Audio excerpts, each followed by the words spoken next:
electronics retailer Ellies says first half earnings fell 18% as profit margins came under pressure during last year's recession. The group earnings just under 14.5 cents for the 6 months to December, although sales were up 8.5% to 590 million rand. Sales boosted by the acquisition of power business Megatron.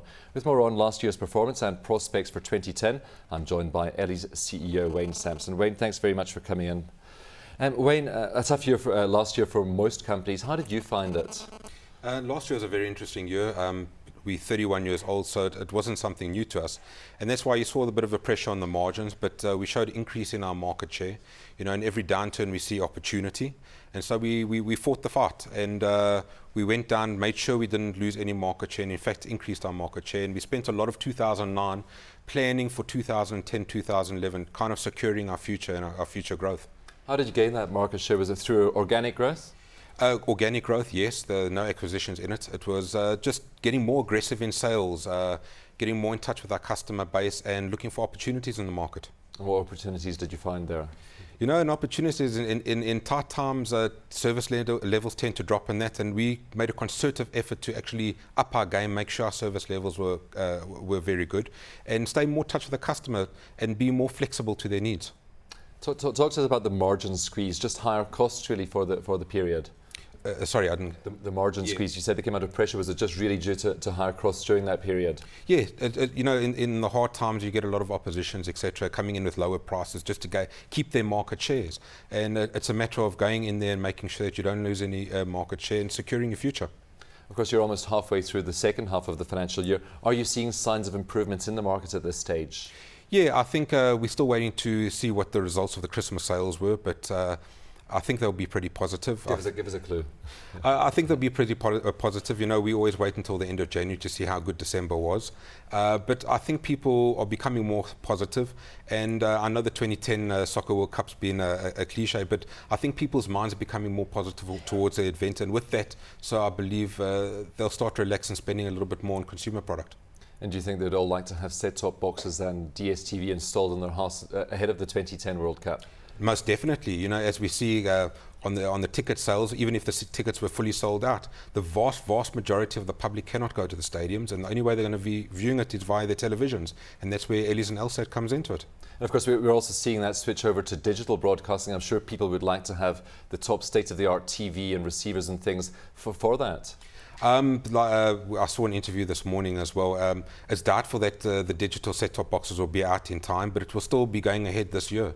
And Ellies, as we know, will be a major player in that field. Now, you talk about improved cash position in the results. Of course, we saw that, and that's really quite nice to have in markets like these, to be in a strong cash position. How do you utilise that position?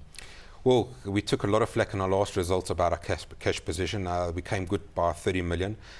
We just turned existing stock into profits, building our cash reserves, and we're trying to ready ourselves for the expansion we're foreseeing in 2010 and 2011. Now, you also talk about expanding your product offering, including light commercial and domestic products. What sort of products are we talking about here? Well, one of them we're going into is small appliances, being kettles, toasters, irons, you know, just the smaller lot. We've had a demand from our customer base, and it's no impact on the Ellies infrastructure. We're using our same sales force, the same infrastructure, the same distribution, so it's an added product offering, and we're hoping to see great revenue generated from that. You haven't been in this market before? Not in that market before, and the other market we're expanding into with the acquisition of Megatron over a year ago. We're building on our power products now. We created a division called Ellies Power, which is going out and doing sales in all areas Megatron wasn't doing before, and we're trying to approach the mining sector with a new concept as well.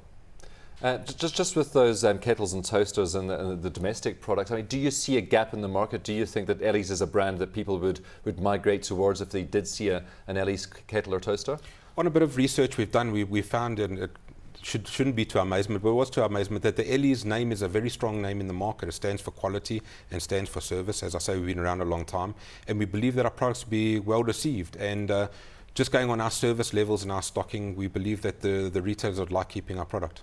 I know when we chatted to Naspers recently about their most recent results, and they did talk about growing demand for decoders and things, even during the recession, with people tending to stay home, have more at-home entertainment. Is that something that you noticed last year? Most definitely. We've seen a great increase in satellite subscribers, and I think a large portion of that is that we're now going into, it's not just an elitist product, but it's a product for every person, from bouquets as low as 20 Rand a month. So it's more a necessity. People want to know what's in the news, want to know what's happening in sport, and so we're going to see that continue to grow into the next 10 years. How about the Rand? To what extent are you exposed to the Rand, both from an import or export perspective?